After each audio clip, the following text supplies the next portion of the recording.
Hello दोस्तों, कैसे हैं आप सब। चलिए शुरू करते हैं आज एक नया चैप्टर का नाम है appeal and revision. First of all, सबसे पहले चैप्टर करने से पहले बता दूं कि एग्जाम में एक क्वेश्चन इसका पक्का मिलने वाला है आपको।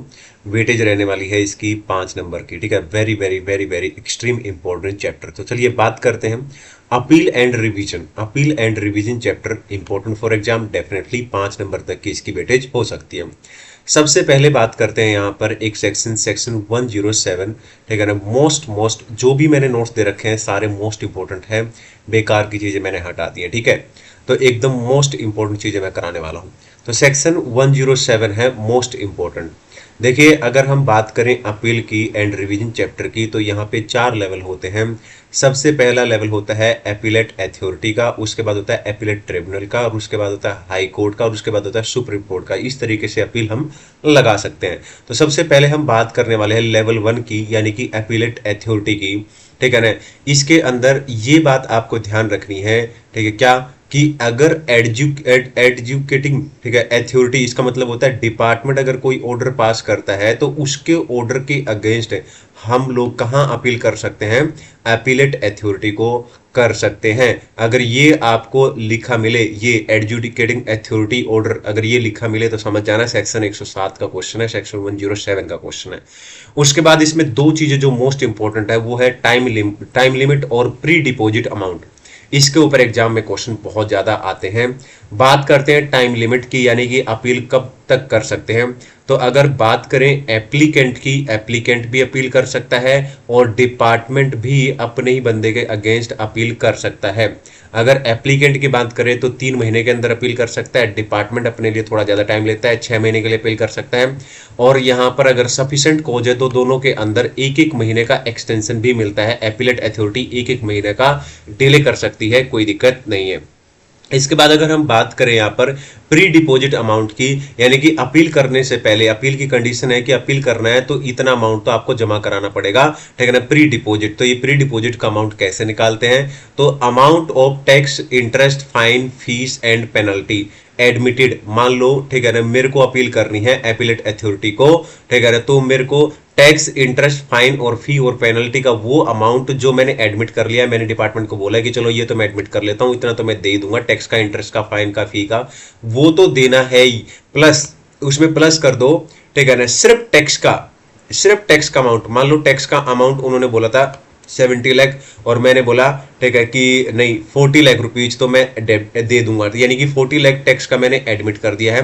70 लाख में से 40 लाख मैंने एडमिट कर दिया, बाकी बचा 30 लाख। रिमेनिंग अमाउंट जो डिस्प्यूट में बचा वो बचा 30 लाख। सिर्फ टैक्स की बात कर रहा हूं, उसका 10% निकाल लो, वो ऊपर वाले अमाउंट में ऐड कर दो जो मैंने एडमिट किया है। तो इतना amount as a pre deposit मुझे क्या करना पड़ेगा, जमा करना पड़ेगा। लेकिन subject to maximum 25 crore rupees in case of CGST, only CGST, and in case of SGST equal amount, यानी 25 करोड़ रुपीज। अगर हम बात करें आईजीएसटी की तो सीजीएसटी प्लस एसजीएसटी तभी आईजीएसटी बनता है, यानी 25 प्लस 25 यानी 50 करोड़ रुपीज। ये जरूरी याद रखना। वो आईजीएसटी वाले पॉइंट पे आपको चेक भी कर सकते हैं, तो ये बात आपको ध्यान रखनी है।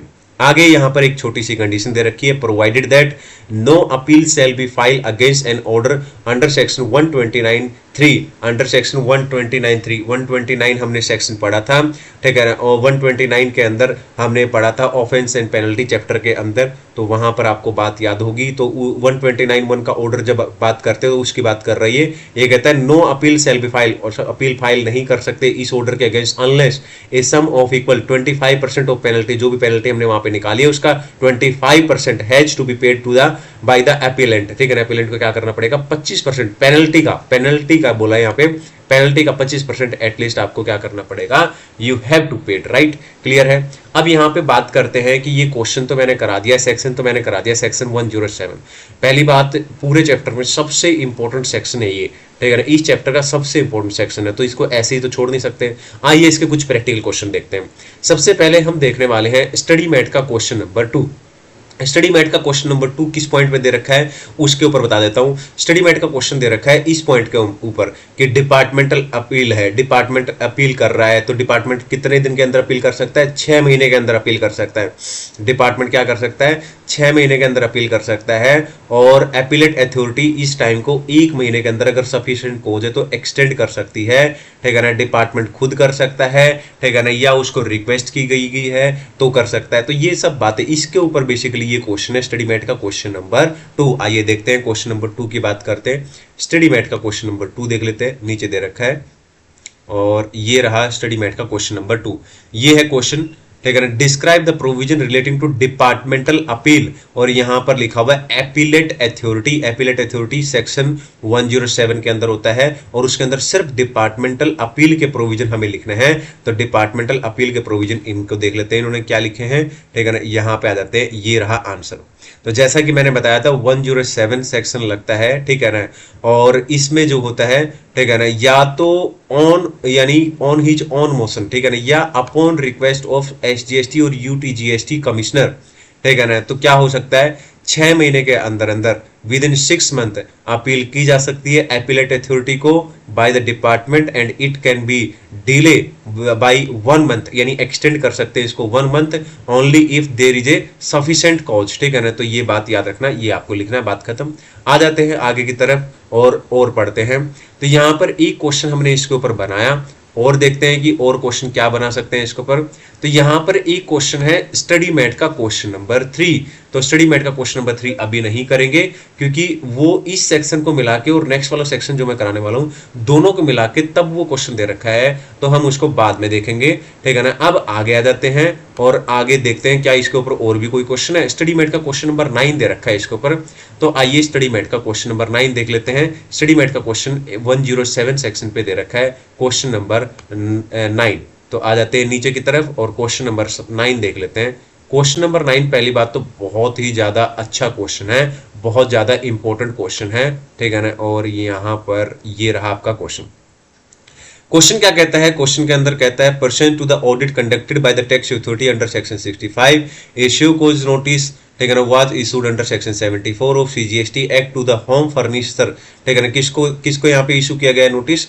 होम फर्निचर्स, ठीक है ना, सूरत, रजिस्टर्ड सप्लायर एलिंग दैट, ठीक है ना, it had wrongly availed ITC without actual receipt of goods for the month of July in the absence of satisfactory reply from the ocean satisfactory reply नहीं किया। Joint Commissioner of the Central Tax passed an adjudicating order, ठीक है ना, dated इतने, ठीक है। तो यहाँ पर ऑर्डर पास कर दिया गया है, ठीक है ना, कमिश्नर के द्वारा।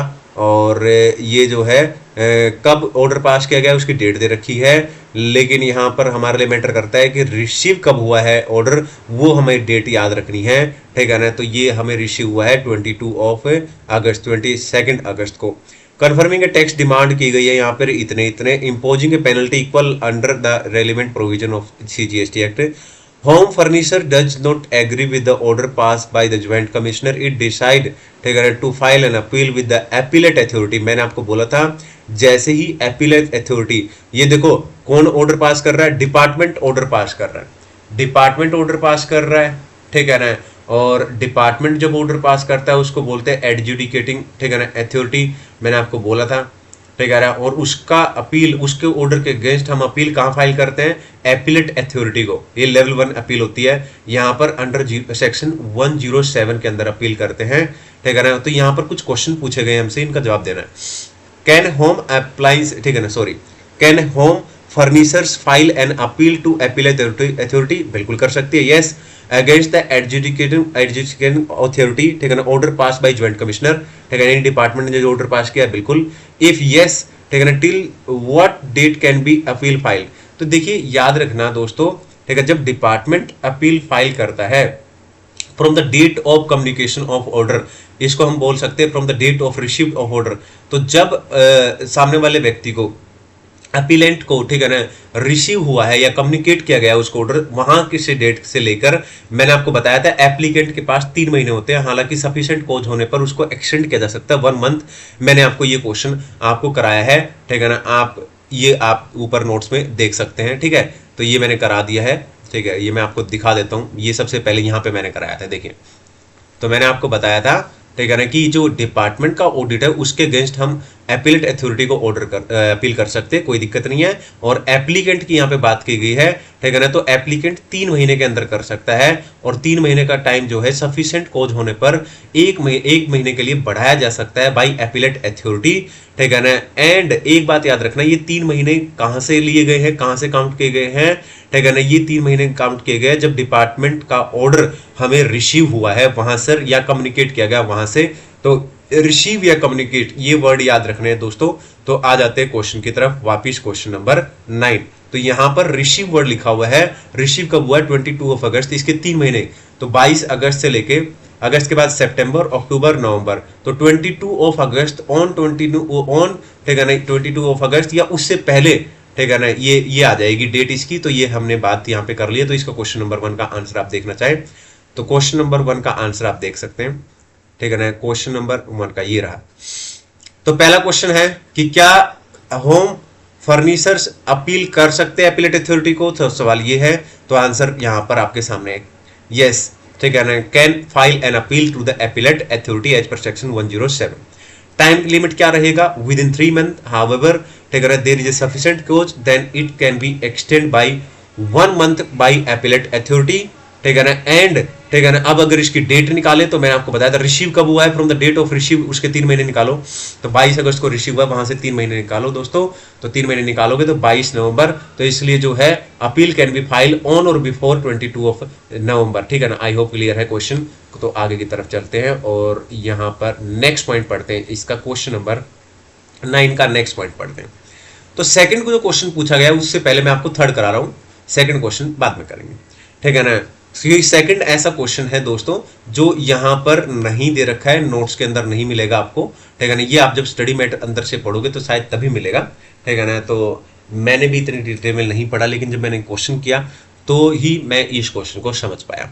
आइए पढ़ते हैं क्वेश्चन नंबर 3 की बात करते हैं पहले, इसके बाद ये सेकंड पार्ट की करेंगे।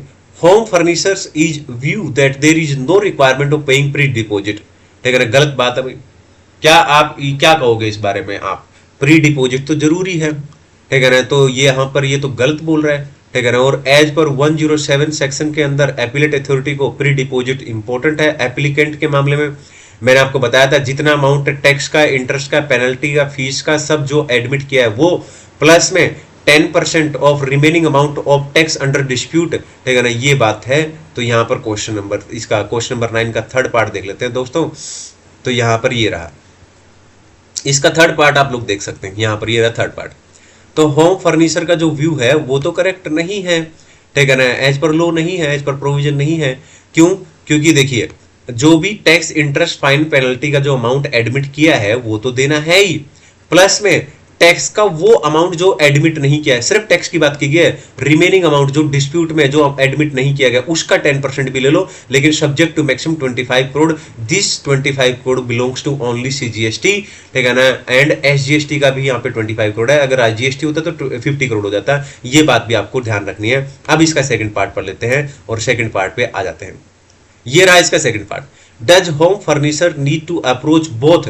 ये कह रहा है कि क्या होम फर्नीचर्स को दोनों को अप्रोच करने की जरूरत है, central and state appellate authority को? नहीं भाई नहीं, हमें देखना पड़ेगा। क्या देखना पड़ेगा, ठीक है ना, ऊपर हमें देखना पड़ेगा क्वेश्चन के अंदर। कहाँ है क्वेश्चन नंबर 9? ये रहा क्वेश्चन नंबर 9। तो यहां पर अगर आप देखोगे दोस्तों तो सिर्फ सीजीएसटी एक्ट की बात की गई है, तो इसे सिर्फ सीजीएसटी एक्ट के एपीलेट अथॉरिटी को, सीजीएसटी एक्ट के जो ऑफिसर है यानी एपीलेट अथॉरिटी है उसी को के लिए उसी को क्या करने की जरूरत है यहाँ पर, ठीक है ना, सिर्फ और सिर्फ सीजीएसटी एक्ट का जो एपीलेट अथॉरिटी है उसको अप्रोच करने की जरूरत है। एसजीएसटी होता तो एसजीएसटी को दोनों को करने की जरूरत है नहीं है यहाँ पर। तो क्वेश्चन नंबर 2 यानी कि 9 का सेकंड पार्ट अगर हम देखें तो यही इन्होंने लिख रखा है दोस्तों कि अगर वेयर प्रॉपर ऑफिसर, ठीक है ना, सीजीएसटी एक्ट का है तो ऑर्डर कहां पर अपील किया जाएगा? Appellate authority of CGST act, ठीक है ना। अगर एसजीएसटी है तो order can be filed appellate authority to the SGST act. तो home furniture is required to file an appeal only with the central appellate authority. ये बात याद रखना क्योंकि सीजीएसटी लिखा हुआ ऊपर, ठीक है ना। ये होगा आपका क्वेश्चन कंप्लीट। अब हम आगे बढ़ जाते हैं दोस्तों। बहुत ही मेहनत के साथ हमने 107 सेक्शन कंप्लीट कर लिया है विद प्रैक्टिकल क्वेश्चन। तो अब क्वेश्चन आगे बढ़ जाते हैं और आगे की तरफ चलते हैं। आई होप आपको वीडियो पसंद आएगा। वीडियो को लाइक करें, चैनल को सब्सक्राइब करें, ठीक है ना। सेल्फ पेस ऑनलाइन मॉड्यूल अगर आपने नहीं किया है सेट बी, तो सेट बी के लिए मैंने मैराथन डाल रखा है। 80 नंबर तक का पेपर वहां पे आपका लग सकता है। एक ही वीडियो देखना है आपको, मजा आ जाएंगे। और दोस्तों जाके जल्दी से उस वीडियो को देख लो। अगर आप पेपर के बाद देने वाले हैं तो फिर पेपर के बाद देख लेना, ठीक है। और मैं जल्दी ही मैराथन डालने वाला हूँ, जीएसटी, पूरे जीएसटी का मैराथन डाल दूंगा, ठीक है ना। उससे पहले मैं थ्योरी का मैराथन डालने वाला हूँ, ऐसी थ्योरी जो 25 नंबर के एग्जाम में आपको 25 नंबर दिलाएगी दोस्तों। 20 नंबर कस्टम का मैराथन डाल रखा है, 20 नंबर वो हो गया आपके पक्के, 5 चैप्टर होंगे उसमें से 20 नंबर का आ जाएगा। इसके अलावा ठीक है ना कस्टम की थ्योरी, उस जीएसटी की थ्योरी डाल दूंगा सारी की सारी, और जीएसटी की थ्योरी आपको 25 नंबर दिलाएगी। तो 45 मार्क्स तो यही हो गए आपके, ठीक है ना। आप जरूर उस थ्योरी को वीडियो को देखना अच्छे से, बार बार रिवीजन करना, लास्ट डे रिवीजन में भी वो आपकी हेल्प करने वाला है। अगले सेक्शन की तरफ चलते हैं, ठीक है ना। और बहुत ही अच्छे तरीके से, शानदार तरीके से चैप्टर हो रहा है, ठीक है ना। सेक्शन 1012, यहाँ पर 2 ही सेक्शन है इस चैप्टर के अंदर जो मोस्ट इंपॉर्टेंट है। एक तो जो अभी हम पढ़ के आए हैं, दूसरा ये वाला, ठीक है ना। 112 सेक्शन 112 112, ठीक है। तो क्या है ये, अपील टू अपीलेट अथॉरिटी, ठीक है ना। यानी कि अपीलेट अथॉरिटी लेवल 1 को अपील करने के बाद अगर उसका ऑर्डर के आपको अगेंस्ट अपील करनी है तो आप अपीलेट ट्रिब्यूनल को जा सकते हो।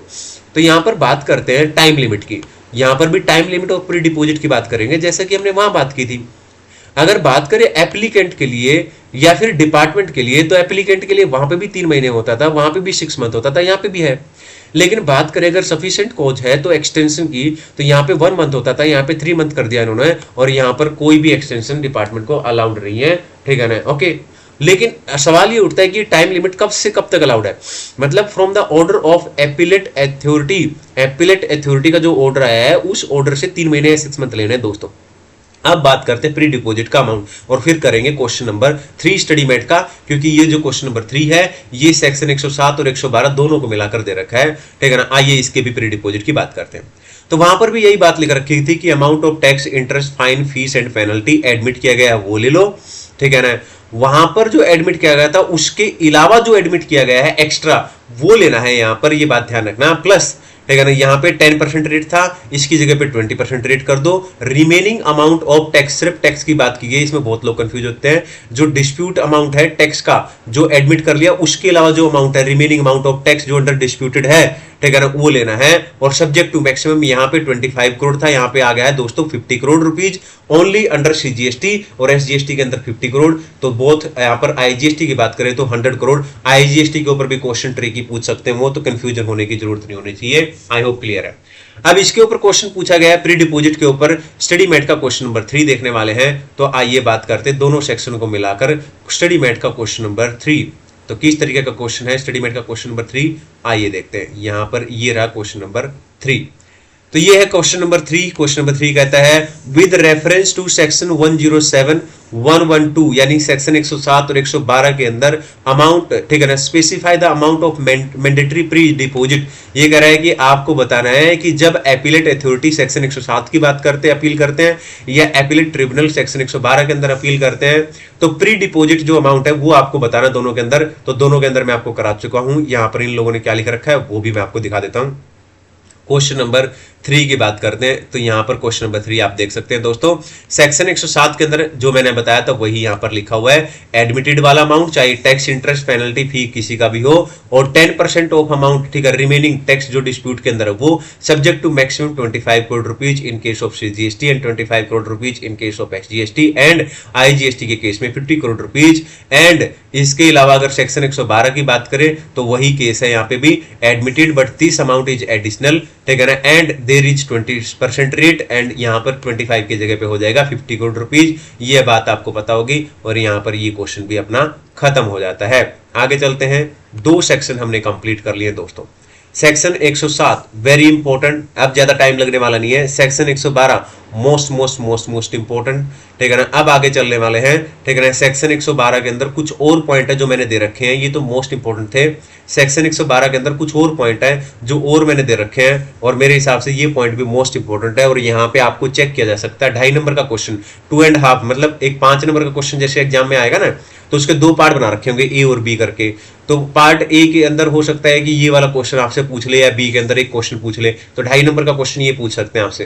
क्वेश्चन क्या है देख लेते हैं सेक्शन 112 के अंदर, power of appellate tribunal to refuse to admit an appeal. मान लो ठीक है ना, किसी एप्लीकेंट ने अपील फाइल की है एपीलेट अथॉरिटी के ऑर्डर के अगेंस्ट, किसको, एपीलेट ट्रिब्यूनल को, तो क्या एपीलेट ट्रिब्यूनल को पावर है रिफ्यूज करने का उस अपील को, ठीक है ना। तो ये आपसे पूछेंगे कि ये स्टेटमेंट बताओ वैलिड है या इनवैलिड है, या करेक्ट है या इनकरेक्ट है।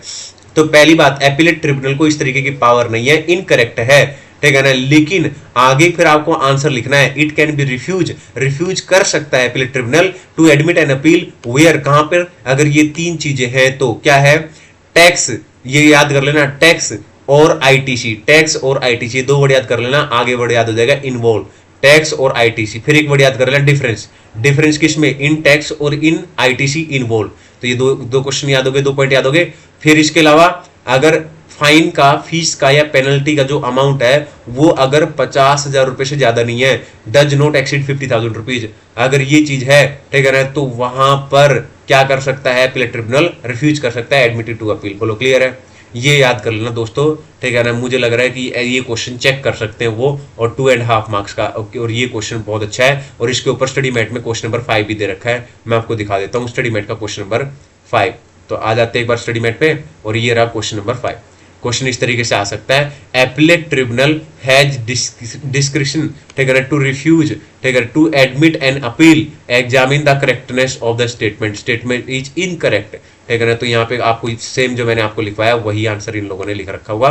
क्वेश्चन नंबर 5 के ऊपर आ जाते हैं, यहाँ पर आप देखेंगे क्वेश्चन नंबर 5, नीचे की तरफ चलते हैं, ये रहा क्वेश्चन नंबर 5। तो स्टेटमेंट क्या है दोस्तों, इनकरेक्ट है, ठीक है ना। It can be refuse to admit an appeal where, ठीक है ना, टैक्स या आईटीसी इन्वॉल्व, या डिफरेंस इन टैक्स या डिफरेंस इन आईटीसी इन्वॉल्व, या अमाउंट ऑफ फाइन, ठीक है ना, fees and penalty does not exceed 50,000 rupees. ये एज इट इज आपको चिपकाना है और आपके नंबर मिल जाएंगे। चलिए आगे की तरफ चलते हैं और क्वेश्चन आगे पढ़ते हैं। तो यहां पर हम लोग बात कर रहे थे सेक्शन 112, और सेक्शन 112 के अंदर ये वाली चीज हमने कर लिया।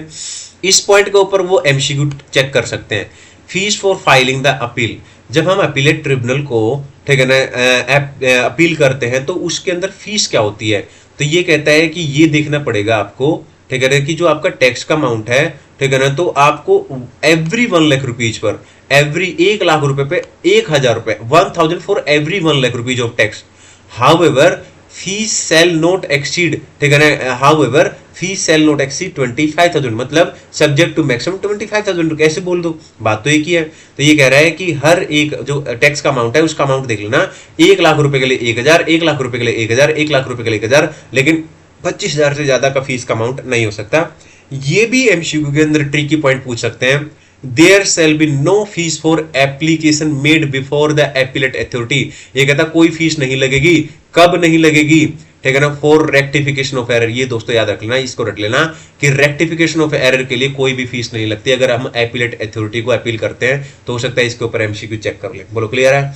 तो इस तरीके से ये पूरा सेक्शन हो जाता है, 2 सेक्शन निपटा दिए। आगे चलते हैं, ठीक है ना, और सेक्शन एक एक पॉइंट इंपॉर्टेंट है यहाँ पर जो मैंने पढ़ाया है, एक एक बारीकी से पॉइंट जो कराया गया है सब इंपॉर्टेंट है। सेक्शन 109, ठीक है ना, सेक्शन 109 कॉन्स्टिट्यूशन, एपीलेट अथॉरिटी को, सॉरी एपीलेट ट्रिब्यूनल का कॉन्स्टिट्यूशन कैसे होता है। तो चलिए बात करते हैं, सबसे पहले कंपोजिशन की बात कर लेते हैं। एपीलेट ट्रिब्यूनल की हमने बात की अच्छे तरीके से, किस तरीके से अपील होती है सब बातें की है यहाँ पर, प्री डिपॉजिट वगैरह सब।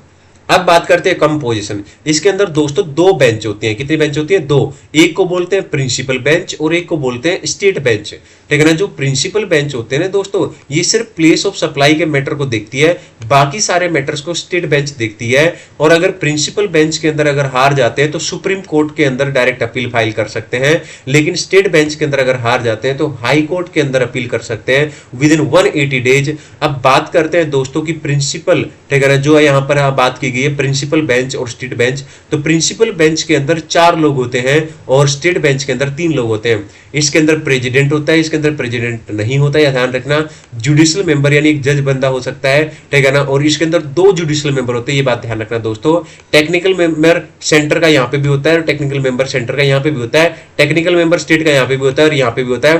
तो ये तो हो गया इसके अंदर कॉमन, ठीक है ना। बस इसके अंदर याद रखना कि इसके अंदर एक जुडिशियल मेंबर होता है यानी एक जज होता है, ऐसे याद कर लो, या इसके अंदर 2 जज होते हैं ऐसे। प्रेसिडेंट इसके अंदर होता है, इसके अंदर नहीं होता है, ये ध्यान रख लेना। और यहाँ पर भी आपसे एमसीक्यू या क्वेश्चन आपसे पूछ सकते हैं।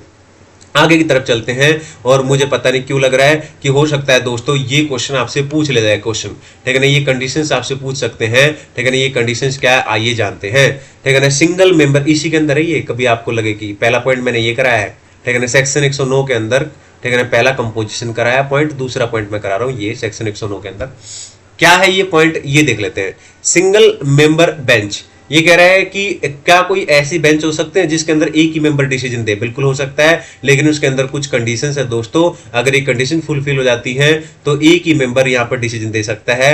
क्या है ये कंडीशन, पहले तो अप्रूवल याद रखना दोस्तों, पहले तो प्रेसिडेंट से अप्रूवल लेनी पड़ेगी पहले, ठीक है ना। और matter does not involve, question of law का मैटर नहीं होना चाहिए, ठीक है ना। Amount of tax ITC involve और amount of fine fees penalty does not exceed 50 lakh, और 50 लाख से अमाउंट ज्यादा नहीं होना चाहिए, ठीक है ना। और इसके अलावा अगर कोई और कंडीशन है जो प्रेस्क्राइब की गई है तो वो ये याद कर लेना, ये आ सकता है दोस्तों, ठीक है ना। इस तरीके के क्वेश्चन अगर उनको डीपली क्वेश्चन पेपर पूछना है तो इस तरीके से, क्योंकि मोटा मोटा पूछते हैं तो जो मेन इंपॉर्टेंट देखो, अगर 90% से ज्यादा चांस होते हैं इस चैप्टर से क्वेश्चन आता है सेक्शन 107 और सेक्शन 112, ठीक है ना। सेक्शन 107 और सेक्शन 112 बिल्कुल सही है, ठीक है ना। लेकिन कुछ ऐसे पॉइंट्स हैं जो डीपली अगर उनको पूछने होंगे तो ये पॉइंट्स होते हैं, ठीक है।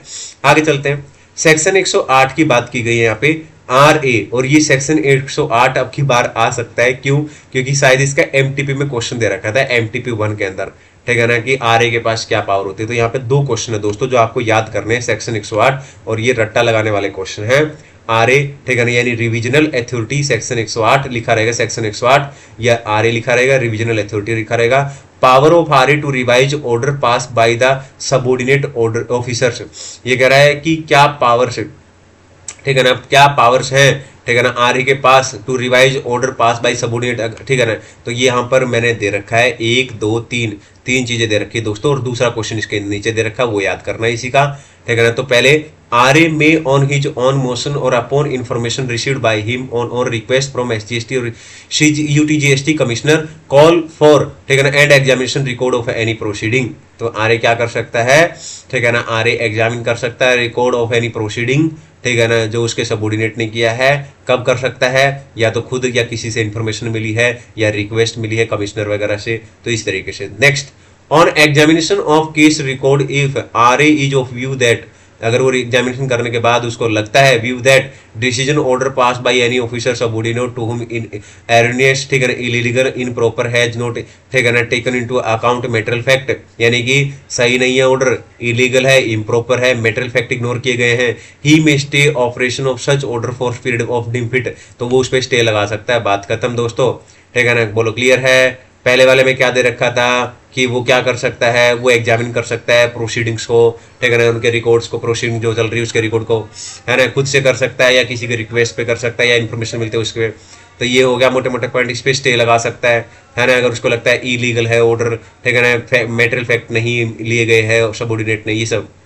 RA after giving the person concern an opportunity of being heard after making necessary further inquiry pass such order as, ठीक है ना। ये क्या करना पड़ेगा, इसमें क्या लिख रखा दोस्तों कि उसको रीजनेबल अपॉर्चुनिटी देनी पड़ेगी उस बंदे को, फिर उसको बाद वो ऑर्डर दे सकता है जो उसको लगे, ठीक है, ये उसके पास पावर है। ये क्वेश्चन भी आ सकता है एग्जाम में दोस्तों, RA shall not revise any order if, RA कौन से ऑर्डर रिवाइज नहीं कर सकता, ये 4 ऑर्डर है दोस्तों जो जिसका रट्टा आपको लगाना। Order sought to revise has been subject to an appeal before, appeal किसके अंदर, ठीक है ना, अथॉरिटी, अपीलेट अथॉरिटी, ट्रिब्यूनल, ठीक है ना, high court and supreme court. Period of 6 month expire नहीं हुआ है, मोर देन 3 मंथ या फिर 3 मंथ एक्सपायर हो गया है आफ्टर पासिंग एन ऑर्डर, ठीक है ना। ऑर्डर हैज ऑलरेडी, ठीक है ना, टेकन अप, ऑलरेडी पहले से ही ऑर्डर रिवाइज कर चुके हैं, बार बार रिवीजन करने की जरूरत नहीं है। Order is revisional order, order is a revisional order, ठीक है ना, बोलो क्लियर है। ये 4 याद कर लेना दोस्तों, तो ये थोड़ा थ्योरेटिकल पॉइंट था। अब यहाँ पे आगे चलते हैं, एक और क्वेश्चन दे रखा है मैंने यहाँ पे, ठीक है ना, मैंने कोई कसर नहीं छोड़ी है, एक एक क्वेश्चन दे रखा है, very very very very very very very important. यहाँ पे 6 क्वेश्चन दे रखे हैं मैंने, 6 का 6 रट्टा लगा लेना दोस्तों, बात बन जाएगी। यहाँ पर rule 112 production of additional evidence, ये क्वेश्चन आ सकता है। इसका क्या मतलब है? इसका मतलब है रूल 112 क्या बोलता है, एपिलेंट, ठीक है, shall not allowed to produce evidence other than evidence produce by him during the course of production. ये कहता है कि एपिलेंट को और एविडेंस यानी एडिशनल एविडेंस, ठीक है ना, प्रोड्यूस करने अलाउड नहीं है, जो उसने ड्यूरिंग द प्रोसीडिंग दे दिए एविडेंस वही फाइनल एविडेंस माने जाएंगे। लेकिन 4 एक्सेप्शन है यहाँ पर जहां पर एडिशनल एविडेंस दे सकता है वो, ये 4 एविडेंस, 4 कौन से एक्सेप्शन ही एग्जाम में आ सकते हैं, 4 नंबर का क्वेश्चन, ठीक है ना। आइए देखते हैं। Where adjudicating authority appellant authority has refuse to admit, ठीक है ना, मतलब क्या हुआ, इस वर्ड से याद रखना दोस्तों, मतलब वो तो एविडेंस देना चाहता है लेकिन उन्होंने रिफ्यूज कर दिया है।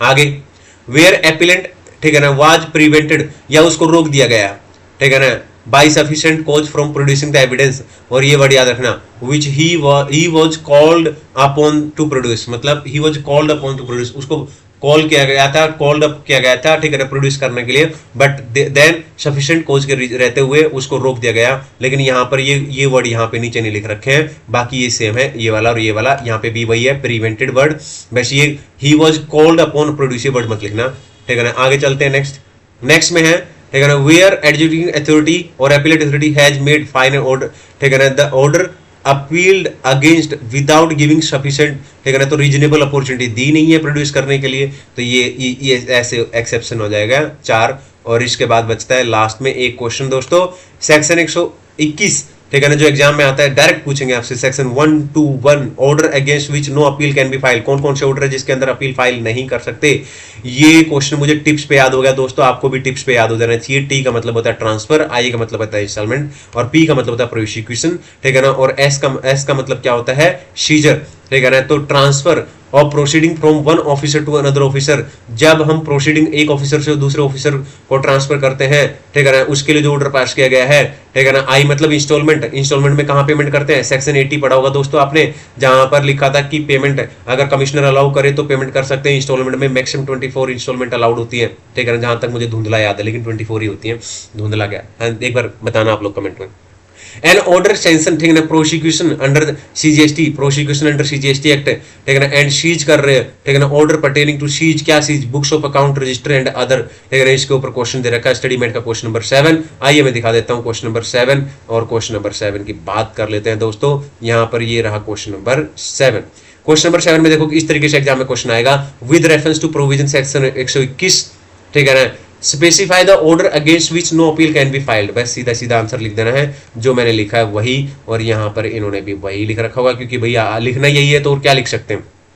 कोई भी टीचर पढ़ाए किसी की भी बुक में हो, लिखना ही आंसर यही है, फिक्स है ये, क्योंकि, ठीक है ना। तो यहाँ पे सेक्शन 80 होगा इंस्टॉलमेंट वाला, ठीक है ना, प्रोसिक्यूशन वाला, और सीजर वाला पॉइंट, और ट्रांसफर वाला, ठीक है ना, ये होगा दोस्तों। बोलो क्लियर है? तो इस तरीके से बाकी के क्वेश्चन भी आपसे बन जाएंगे, ठीक है ना, छोटी मोटी बातें हैं, ठीक है। और आई होप क्लियर है, एकदम अच्छे से चैप्टर हो गया होगा, ठीक है।